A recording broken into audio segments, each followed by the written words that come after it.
La paix du Christ, je suis Père Dreyfus, bienvenue sur la chaîne Ta parole est la lumière de mes pas.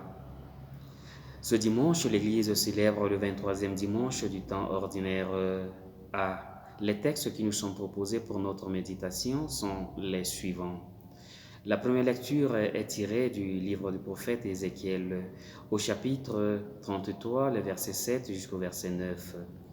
La seconde lecture est tirée de la lettre de Saint Paul apôtre aux Romains, au chapitre 13, les versets 8 jusqu'au verset 10. L'évangile est extrait de Saint Matthieu au chapitre 18, le verset 15 jusqu'au verset 20. Comme d'habitude, l'Église continue de nous accompagner avec la parole de Dieu. Les textes bibliques de ce dimanche nous rappellent une chose importante. La foi ne nous isole pas, au contraire, elle nous oblige à être responsables les uns pour les autres. Pour cela, comme dit le prophète Ézéchiel, je dois avertir celui qui emprunte le mauvais chemin. Dans la première lecture, Dieu a fait du prophète Ézéchiel un guetteur pour la maison d'Israël. Le guetteur, c'est celui qui est attentif au danger qui pourrait faire du mal à son peuple et en même temps, il doit l'avertir. Pour mieux comprendre la mission du prophète Ézéchiel, il est important de connaître le contexte dans lequel il l'a exercé. Ézéchiel était prêtre à Jérusalem au VIe siècle avant Jésus-Christ, mais il a été déporté à Babylone en 597. C'est depuis la terre d'exil qu'il apprend la destruction de Jérusalem et son temple. Devant cette destruction, il consacre toute son énergie à maintenir l'espérance de son peuple. Tout au long de ses 25 ans de ministère, sa prédication gravitait autour de deux axes. Aider les exilés à s'installer pour survivre et maintenir intacte l'espérance de retour. Comme guetteur, le prophète Ézéchiel ne s'est pas contenté de regarder, il était aussi le porte-parole de Dieu. Il transmettait aux exilés les avertissements de Dieu et les appels à la conversion. Ces avertissements relèvent de l'assistance à personne en danger. S'il manque à sa mission, il sera responsable du malheur de ses concitoyens. Malheureusement, comme il arrive souvent, ses auditeurs, ceux qu'il voulait sauver, ne prêtaient pas oreille à ses prédications. Dans ces moments de découragement, il se rappelle de sa mission de guetteur. Il faut continuer sans jamais se décourager. Car le guetteur n'a pas le droit de faillir à sa mission. À travers de notre baptême, tous nous sommes des prophètes et donc guetteurs. Tout baptisé devra répondre de la vie de son frère. C'est la même consigne de vigilance que Jésus confie à sa communauté dans l'évangile d'aujourd'hui. Au nom de l'amour fraternel, il recommande à ses disciples de veiller les uns sur les autres, au point d'être capables de rappeler à l'ordre celui qui fait fausse route. L'évangile de ce dimanche fait partie du quatrième discours de Jésus organisé par Saint Matthieu.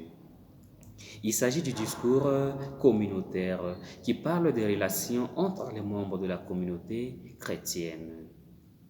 Certains appellent cela l'enseignement de la vie communautaire. Il est important de comprendre l'évangile de ce jour sous cet angle communautaire, car nous faisons toujours partie d'un groupe, que ce soit dans la famille, dans la paroisse, sur le lieu de notre travail ou avec nos amis. Il y aura toujours des tensions dans les couples, dans les familles, dans nos communautés ecclésiales, avec nos voisins, avec nos collègues de travail. Dans ces situations de conflit, le chrétien ou la communauté chrétienne ne doit jamais se résigner à la perte définitive d'un frère ou d'une sœur. La communauté ne doit pas ériger des barrières définitives.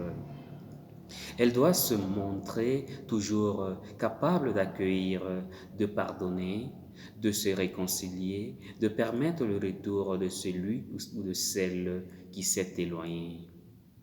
Le Christ condamne l'individualisme que notre monde promeut comme une valeur, chacun pour soi. Le plus facile devant l'égarement des autres est de dire comme Caïn, suis-je le gardien de mon frère? Or, dans la deuxième lecture, Saint Paul nous dit ceci, je cite, celui qui aime les autres a parfaitement accompli la loi. Fin de citation. Le véritable amour est exigeant. Quand on aime réellement quelqu'un, on ne le laisse pas faire n'importe quoi. Il y va de l'assistance à personne en danger. Jésus nous rappelle que nous sommes des êtres communautaires. Nous sommes responsables les uns des autres. Aujourd'hui, le Christ nous propose une façon de résoudre le problème ou les égarements qui peuvent surgir au sein de la communauté à travers la correction fraternelle. Il est important de noter que la correction fraternelle dont il est question n'est pas un espace pour régler les comptes avec quelqu'un, mais c'est le lieu où ensemble nous avançons vers le Christ. Pour Jésus, la cohésion du groupe, l'amour de l'autre est ce qu'il y a de plus important. Le but de la correction fraternelle n'est pas d'humilier, mais de réconcilier. Il ne s'agit pas d'avoir raison et de montrer que nous sommes meilleurs que les autres. En pratiquant la correction fraternelle, nous devons toujours avoir présent en tête la parabole de la poutre et de la paille dans l'œil. Comme Ézéchiel, nous sommes appelés à être des guetteurs de nos communautés, de nos sociétés, de nos frères et sœurs.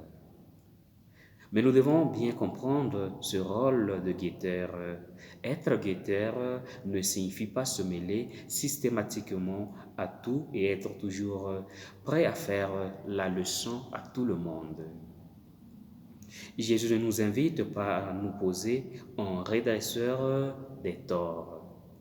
Notre mission n'est pas de juger le pécheur, mais de lui montrer le chemin qui peut le sauver. Car Dieu ne veut pas qu'un seul de nos frères et sœurs se perde. Que le Seigneur nous aide. Je vous invite une fois de plus, pour ceux qui ne l'ont pas encore fait, de s'abonner sur cette chaîne en cliquant juste à l'onglet s'abonner. Que le Seigneur vous bénisse.